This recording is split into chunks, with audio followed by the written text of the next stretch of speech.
The executive corner office on the 42nd floor felt oppressively warm, the conditioned air thick with unspoken hostility as Lillian Crawford slid the crisp severance paperwork across the polished mahogany table. She did not bother looking up from her tablet, her silver-manicured fingernails tapping a cold cadence against the glass surface. Your director has convinced me that your role is no longer essential to our long-term growth strategy, Lillian said, her voice clipped and utterly void of warmth. We are restructuring our entire infrastructure division effective immediately. My stomach twisted into a tight knot. 14 years. I had dedicated 14 years of my life to building Apex core technologies from a struggling 3-rack server setup in a damp basement into an enterprise-grade digital network spanning 5 global data centers. I had sacrificed holidays and personally engineered every core system protocol that allowed this company to process millions of transactions per second. Now, all those years of technical devotion and systemic architectural design were being coldly reduced to a 45-minute exit window. Standing near the window, Julian Vance leaned casually against the frame. His arms crossed over his suit jacket. The smug upturn at the edge of his mouth told me everything I needed to know.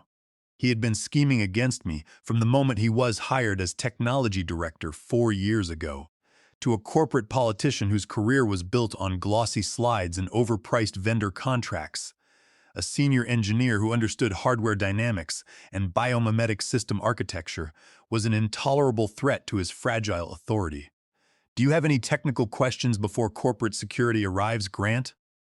Lillian asked, glancing at her gold wristwatch with polite impatience.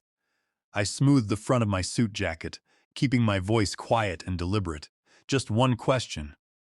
Who is scheduled to oversee the adaptive load cycling protocol during tonight's peak database consolidation window? Julian straightened his posture and stepped forward, his voice brimming with condescending authority. We are implementing an unthrottled, always-on server architecture starting tonight. Your little rest cycle protocol was clumsy and needlessly throttled our throughput. Modern cloud infrastructure does not require sleep periods, Grant. We operate in a 24/7 marketplace.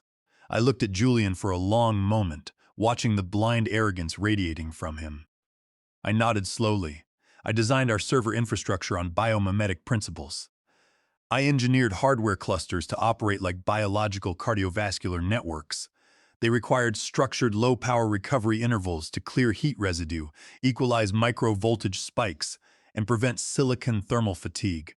It was deliberate, patented architecture that reduced energy consumption by 45% and cut hardware failure rates by 65% compared to industry benchmarks. I see, I said quietly, gathering my notepad. Then I wish you the best of luck tonight, Julian. You are certainly going to need it. Security will accompany you to your cubicle, Lillian added, refocusing her full attention on her tablet screen. As I walked out of the corner office, Julian stepped past me and muttered, "You should have stayed in your lane, old man. Technology has passed you by." I cleared my desk methodically. The young security officer stood awkwardly beside me, looking down at the floor, clearly embarrassed by how I was being treated after 14 years. I packed my coffee mug, my small desk plant, and the framed photograph of my daughter from her college graduation. I deleted no files from the local drives. I changed no administrative passwords. I altered no core system configurations. I simply packed my personal belongings into a single cardboard box, walked out to the parking elevator, and drove home. At home, I uncorked a bottle of Cabernet and sat on my patio, watching the evening sky turn to violet. The automated load cycling protocol was hard-coded to initiate at midnight, shifting heavy database query loads across secondary server clusters to allow primary processors to cool down and clear cache memory. Julian had manually overridden the automated scheduler at 11:45 to demonstrate his new always-on policy. My phone on the kitchen counter began vibrating continuously at 3:24 in the morning. 7 missed calls. 14 urgent text messages from junior technicians, primary database unyielding, core temperature soaring past critical safety limits, secondary nodes failing to respond. Emergency fallback locks engaged across all clusters. Please call back immediately. I poured a fresh cup of black coffee and sat by the window as the first light of dawn broke. At 4:45 in the morning, Julian called from his personal cell phone. "What did you do to the network?" "Grant," he spat out, his voice laced with unrefined panic. I took a slow, deliberate sip of coffee. "Absolutely nothing, Julian. That is precisely your problem. Fix this right now, or I will have legal file an immediate injunction and sue you for corporate sabotage," he shouted over the blaring server room alarms. "Sabotage for what?" I answered calmly. "For leaving behind a system that functioned flawlessly for 14 years until you manually disabled its structural thermal management. Check the engineering logs I submitted 4 years ago. Every operating threshold is documented. You simply chose not to read them because your ego got in the way." 3 hours later, Lillian Crawford called me herself. Her voice was taut, completely stripped of all her usual corporate polish. "Name your terms, Grant. Our client portals are completely locked, and the board is demanding answers. We need you in the primary data center right now. My emergency consulting rate is 35% of the total financial loss incurred by this outage," I said quietly. "Payable upon invoice, with zero negotiation." When I walked into the primary data center at 9 o'clock that morning, the atmosphere was utter chaos. High-decibel alarm buzzers chimed rhythmically across the floor, and cooling fans whined at maximum speed. Mobile air conditioning units blew streams of chilled air against racks of servers radiating intense heat. Technicians were rushing back and forth with diagnostic tablets, their faces pale. Lillian stood near the glass enclosure of the control room, flanked by 2 vice presidents. Julian was pacing near the console, his tie loosened, his forehead sweating profusely. "The core database servers require a full 14-hour cold shutdown," I announced calmly, stopping in front of Lillian. Thermal sensors triggered hardware protection locks when temperatures exceeded critical limits. If you force a hard reboot right now without letting the silicon dies cool down, you will permanently warp motherboard traces and lose unwritten transaction logs in volatile RAM. 14 hours. Julian exploded, pointing a trembling finger at me. "That will cost millions in lost transaction processing. You are manufacturing this delay on purpose. Then step up to the terminal and force the reboot yourself, Julian," I replied smoothly, gesturing toward the console. "Show everyone how modern always-on architecture handles thermal meltdown. Let us see if your slide deck theories can overcome the basic laws of thermodynamics." Julian opened his mouth to bark another accusation, but Lillian held up a firm hand. "Silence, Julian," she commanded, her voice turning icy. "Shut down the primary arrays immediately. Grant, you have total operational control until the infrastructure is stabilized." For the next several hours, I systematically isolated corrupted data clusters. I pulled up system event logs and saved them directly to an encrypted drive. The logs clearly recorded Julian's administrative user credential, overriding the load-cycling daemon at 11:45 the previous night, bypassing 4 separate automated safety warnings. By early afternoon, the consequences of Julian's decision began cascading across enterprise business partners. The emergency phone in the control room rang violently. Lillian answered on speakerphone. "Lillian, this is Lawrence Stanford," came a booming voice across the speaker. Lawrence was Senior Vice President of Operations at Enterprise Global Solutions, Apex's largest client. "Our inventory systems across 42 regional distribution hubs have been completely dark for 7 hours. Our trucks are idling at loading docks from Atlanta to Chicago. You are in direct violation of our contractual 99.9% system uptime. SLA. Lawrence, we experienced an unforeseen hardware anomaly," Lillian stammered, trying to maintain her corporate tone. "We have our chief architect working on priority restoration right now. I do not care about your internal excuses." Lawrence roared back. "Every hour our hubs remain offline costs us $400,000. If our logistics data is not restored within 5 hours, Enterprise Global Solutions will terminate our contract immediately and file a multi-million-dollar lawsuit." Lillian looked at me with wide, terrified eyes, silently mouthing, "Please help us." I leaned toward the microphone console. "Mr. Stanford, this is Grant Henderson, lead infrastructure architect. I am currently isolating your dedicated database partition. I can have Enterprise Global's network online and operational within 5 hours, provided I am granted unrestricted execution authority. Grant? Lawrence's tone shifted instantly, recognizing my voice. If you tell me 5 hours, Grant, I will give you 5 hours, but not a minute more. As soon as the line disconnected, Lillian turned to me, breathing heavily. Prioritize Enterprise Global immediately, Grant. We will settle your emergency consulting fee without objection. My fee just increased to 45% of the total financial outage impact, I said smoothly, opening my terminal interface. Data sector reconstruction under severe thermal stress requires advanced low-level engineering. Lillian swallowed hard and nodded. Just fix it, Grant. Do whatever it takes. I worked continuously through the afternoon and evening. By 8 o'clock tonight, I had successfully rebuilt damaged index pointers and brought Enterprise Global's database back online without losing a single transaction record. Lawrence Stanford personally called back to express his gratitude. However, 60% of AKA's internal systems remained dark. At midnight, while the server room hummed under low power, the security door clicked open. Julian Vance slipped inside, holding a diagnostic tablet. I know what you are playing at.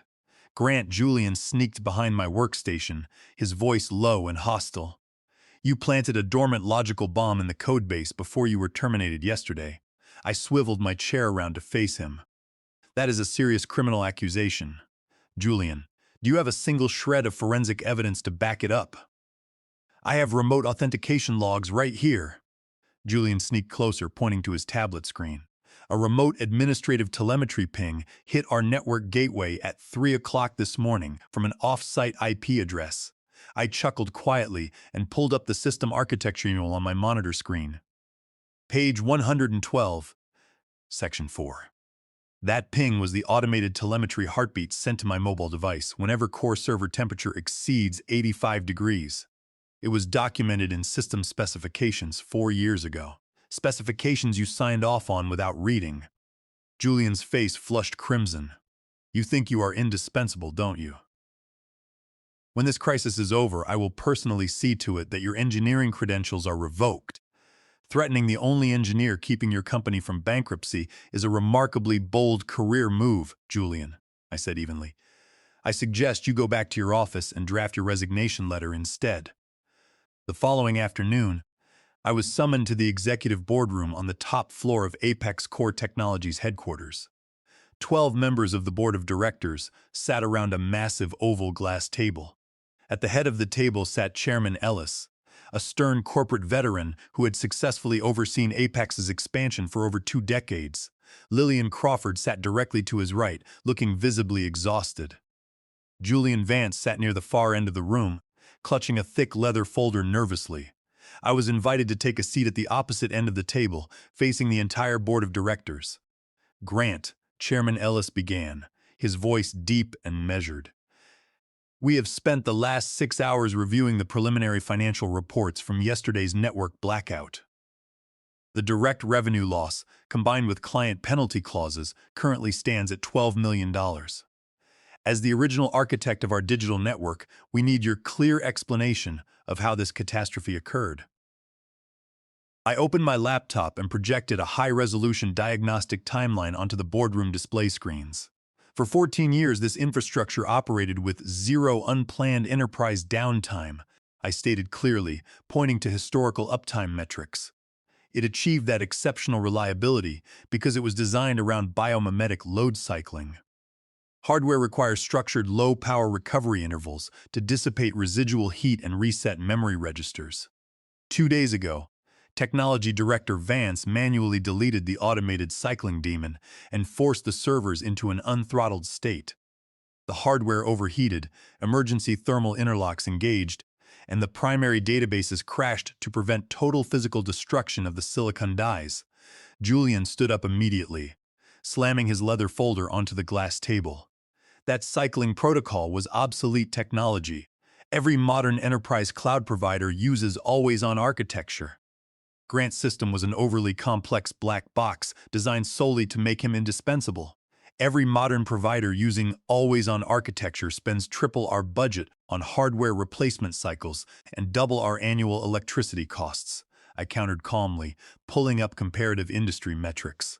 Our biomimetic design saved Apex $2,500,000 in utility expenses every single year for 14 years. Chairman Ellis held up a firm hand, silencing Julian. Mr. Vance, what would it cost to permanently convert our entire enterprise network to your proposed always-on architecture? Julian straightened his tie, confidently. $8,500,000 in immediate hardware upgrades, plus approximately $2,500,000 in increased annual operating expenses. But it would bring us in line with modern industry standards. And what would it cost to restore Grant's biomimetic architecture? Chairman Ellis asked, turning to me. Zell additional hardware dollars, I replied, instantly. The hardware was specifically engineered for it from day one. It simply requires re-enabling the software protocols that Mr. Vance deleted. The boardroom fell completely silent. Several board members leaned back in their executive chairs, exchanging sharp, disgusted glances with one another. Mr. Henderson, would you please step outside into the executive lobby for 20 minutes while the board deliberates? Chairman Ellis requested politely. I packed my laptop and waited calmly in the quiet executive lobby. 20 minutes later, the double mahogany doors opened and Lillian escorted me back inside. The board has reached a decision, Chairman Ellis announced clearly. We are immediately reinstating your load cycling architecture across all data centers. Furthermore, we wish to offer you a 3-month executive consulting contract at triple your former salary, plus your full 45% emergency fee to oversee the long-term stabilization of our digital infrastructure. Julian looked as though he had been physically struck across the face. Lillian remained motionless, her face an unreadable mask of corporate anxiety. I appreciate the generous offer. Chairman Ellis, I said smoothly. I will review the formal contract document before signing. Later that evening, as I was packing my diagnostic equipment in my former office, I caught Julian inside, frantically going through my archived physical file cabinets. Looking for something specific, Julian? I asked from the doorway. He jumped slightly, then quickly smoothed down his suit lapels. Just auditing archived system documentation for the incoming engineering transition team. Those archives contain proprietary research notes that fall outside your administrative access tier, I noted, stepping closer. You are searching for proof that I sabotaged the server stack, aren't you? Because deep down, you know that if you cannot blame me, the entire $12 million disaster rests squarely on your shoulders. Julian's eyes narrowed maliciously. Enjoy your temporary victory, Grant. The board may need you today to clean up this mess, but once your 3-month consulting contract is up, you will be permanently erased from this company. The next morning, I took the proposed board contract to my personal attorney, Clara Bennett, at her downtown law office. Clara spent 45 minutes examining the legal document, line by line under a desk lamp. Grant, do not sign this document under any circumstances, Clara said, looking up at me gravely. Look at Clause 14 under Intellectual Property. They have inserted subtle language claiming that Apex Core Technologies owns all underlying patents, algorithms, and conceptual frameworks related to biomimetic computing. Not just the specific software implementation you built for their servers. They want to seize my entire core architectural methodology, I realized, shaking my head. Precisely, Clara nodded. They are offering you triple salary for 3 months, so you will fully document every technical detail of your architecture. Once you hand over that documentation, they will terminate your contract, claim full legal ownership of your intellectual property, and license it out without paying you a dime. I sat back in my leather chair, a calm smile spreading across my face. Then it is time we present them with a counter-offer they cannot refuse, and a legal trap they cannot escape. At 7 o'clock the following morning, my smartphone chimed with an encrypted text message from an unknown number. Check your private email immediately. We need to speak before your 9 o'clock meeting with the board. I opened my personal email application to find a message sent directly from Lillian Crawford's private email address.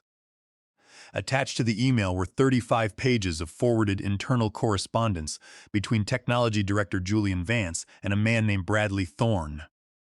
Bradley Thorne was the chief technology officer of Apex's fiercest market competitor, Cyberdynamics Inc. My eyes widened in disbelief as I scrolled through the email threads. For the past 6 months, Julian had been secretly transmitting sensitive corporate intelligence to Bradley Thorne, including system vulnerability reports, customer contract renewal dates, and internal infrastructure roadmaps. The most damning email was dated just 3 days before my termination. Once Grant Henderson is removed from the building, we will execute Phase 2. I will manually disable his load cycling protocol to force a major network crash. When Apex's enterprise clients panic over the outage, your sales team can step in and offer emergency cloud migration contracts. We will split the third-party referral commissions 70-30 as agreed. Signed, Julian. This was not merely executive incompetence or corporate arrogance. It was deliberate, criminal corporate espionage and sabotage designed to destroy Apex from within for personal financial gain. Every single line of communication proved that Julian had systematically planned the infrastructure collapse to profit off the company's ruin. I immediately forwarded the entire encrypted file to Clara Bennett. 10 minutes later, I walked into Lillian Crawford's office. Lillian was sitting behind her executive desk, looking pale and deeply nervous. "I found those emails late last night while auditing Julian's archived email server," she said immediately, her voice shaking slightly. "I was horrified, Grant. I had no idea he was actively colluding with Cyberdynamics. He manipulated me into firing you so he could trigger the outage and collect his kickbacks." She looked up at me with genuine distress. "The board will destroy my career if this comes out, Grant. I am facing total ruin." "The board does not know yet," I replied calmly. "And whether your career survives depends entirely on what happens in the boardroom in 15 minutes. At 9 o'clock, Lillian and I entered the executive boardroom together. Chairman Ellis and the board members were waiting around the table. "Before we discuss my consulting contract," I announced clearly, pulling up my laptop display, "Mrs. Crawford and I have evidence of severe corporate security violations that threaten the very existence of Apex Core Technologies." I projected the email correspondence between Julian Vance and Bradley Thorne onto the wall screens. Gasps of shock and fury echoed through the room. Chairman Ellis's face turned thunderous as he read the explicit commission splits and sabotage plans under the Defend Trade Secrets Act, Title 18 United States Code Section 1836. "Where is Julian Vance right now?" Chairman Ellis demanded, his voice trembling with dark rage. "Security is currently holding him in his office," Lillian stated firmly, stepping forward. "We have locked all his digital credentials and notified federal law enforcement authorities." Furthermore, I stepped forward, displaying a second set of legal documents prepared by Clara Bennett. 4 days ago, Julian Vance attempted to file a fraudulent intellectual property transfer agreement with the Patent Office, forging my digital signature to transfer my personal patents on biomimetic computing to Apex without my consent. Under California Penal Code Section 470 regarding forgery, an established contract doctrine, that attempted transfer is fraudulent and void ab initio, meaning it is completely null and void from the beginning. The board members looked utterly stunned, staring at the legal documentation in disbelief. And under federal trade secret statutes, Julian Vance and Cyberdynamics are facing federal criminal prosecution for corporate espionage. I continued smoothly. "But I am offering Apex a structured way forward out of this legal and operational nightmare." I distributed printed copies of my revised 5-point contract proposal to every board member. "These terms are non-negotiable," I stated clearly. "First, full legal recognition of my sole ownership of all biomimetic computing intellectual property, with Apex receiving a perpetual non-exclusive operational license. Second, the immediate creation of the executive position of Chief Innovation Officer, reporting directly to the Board of Directors, which I will occupy. Third, an 18% royalty on all corporate implementations of my biomimetic systems. Fourth, a permanent seat on the Apex Board of Directors. And fifth, full public attribution of my architectural designs in all corporate disclosures." One board member sputtered in protest. "This is extreme financial leverage. You are exploiting our corporate crisis. I am establishing fair value for the architecture that saved this company twice." I countered firmly. Once from catastrophic thermal destruction, and once from internal corporate espionage. My biomimetic architecture also automatically detected and neutralized 4 major international cyber attacks over the past year. Security events that were completely stopped by my automated self-healing protocols without any system downtime. Chairman Ellis looked at the legal documents, then at the stunned board members, and finally at me. He nodded slowly, recognizing that my proposal was the only path forward that protected the company's future while rectifying a severe injustice. "Give us 1 hour, Grant," Ellis said quietly. 1 hour later, the mahogany boardroom doors opened. Chairman Ellis stood at the head of the oval table, holding the signed contract documents in his hand. "Grant, the board of directors has unanimously approved your terms," Ellis declared, extending his hand across the table. "Welcome to the board of directors, Chief Innovation Officer Henderson. We are honored to have your vision leading this company into the future." Lillian Crawford survived the executive shakeup, though she was demoted to regional operations manager, stripped of her authority over technology and digital infrastructure. To her credit, she accepted the demotion with quiet dignity, publicly acknowledging her grave mistake in trusting Julian Vance over an experienced senior engineer who had devoted 14 years to building the core digital network. Julian Vance was arrested by federal agents in the main lobby of Apex headquarters later that afternoon.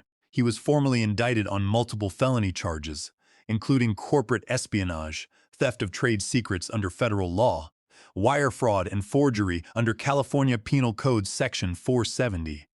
Confronted with the unassailable electronic paper trail compiled by federal prosecutors, Bradley Thorne and Cyberdynamics were forced into a costly out-of-court settlement, paying Apex tens of millions of dollars in corporate damages to avoid criminal indictment. Over the next 6 months, our engineering division completely transformed Apex core technologies. Under my direct leadership as Chief Innovation Officer, we expanded the biomimetic computing platform across all global enterprise data centers.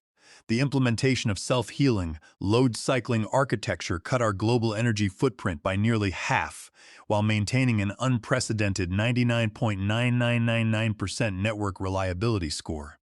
Wall Street took notice, and Apex's stock price surged to an all-time high as major Fortune 500 enterprises lined up to license our patented green tech infrastructure. 6 months after the crisis, I stood on the grand stage at the National Technology Leadership Summit in Washington, D.C., to receive the prestigious National Innovation Impact Award. The grand auditorium was filled with over 2,000 industry executives, lead infrastructure architects, and technology leaders from around the world. As I approached the center podium and accepted the heavy crystal trophy, the applause echoed loudly across the auditorium. I looked out into the audience. In the front row sat Chairman Ellis and my core engineering team, smiling and applauding proudly. A few rows behind them sat Lillian Crawford, offering a respectful, appreciative nod of acknowledgement. "Thank you," I said, my voice echoing clearly through the auditorium speakers. Receiving this award is a profound honor, not merely for myself, but for the fundamental philosophy of engineering that it represents. For decades, the technology industry has operated under the brute force assumption that systems must be pushed continuously without rest, without balance, and without recovery. I paused, looking across the attentive crowd of tech leaders. But the natural world teaches us a very different lesson. True structural resilience comes from harmony, not brute force. Systems that breathe, rest, and regenerate are not inefficient or obsolete. They are sustainable, they are resilient, they are the true future of human technology. I concluded my address to a thunderous standing ovation. As I stepped off the stage into the backstage holding area, my smartphone vibrated softly in my jacket pocket. It was an automated telemetry alert from Apex's global network monitoring system. Our primary competitor, Cyberdynamics Inc., was currently experiencing a massive, cascading network outage across their main cloud infrastructure. Their unthrottled, always-on servers had suffered severe thermal overload, locking up their enterprise client databases across 3 continents. The very same company that had conspired with Julian Vance to sabotage Apex was now crumbling under the weight of its own flawed, arrogant engineering. The market swiftly responded as their enterprise clients abandoned them for Apex's proven biomimetic reliability. I slipped my phone back into my pocket with a subtle, satisfied smile. Standing in that quiet corridor, surrounded by the hum of technology and the warmth of genuine achievement, I knew that true satisfaction did not stem from spite or bitter retaliation. It came from building systems that were structurally sound, morally justified, and fundamentally unshakable. When you build with integrity, the physics of reality will always defend your work. Years of dedication and technical precision could not be erased by corporate politics or short-sighted corporate maneuvers. Every server cluster humming smoothly across the globe was a testament to patience, mastery, and principled engineering. Sometimes, justice does not require complex personal retribution. Sometimes, the physical laws of nature and the systems we build deliver justice all on their own. If you enjoyed this tale of corporate revenge and justice served cold, please take a moment to like this video, subscribe to the channel, and leave a comment below. Have you ever witnessed someone underestimated in the workplace who later proved their true value? Your support helps bring more stories like Grant's to light, where intelligence, integrity, and patience triumph over corporate politics and betrayal. Until next time, remember that sometimes being declared obsolete just means they haven't caught up to where you already are.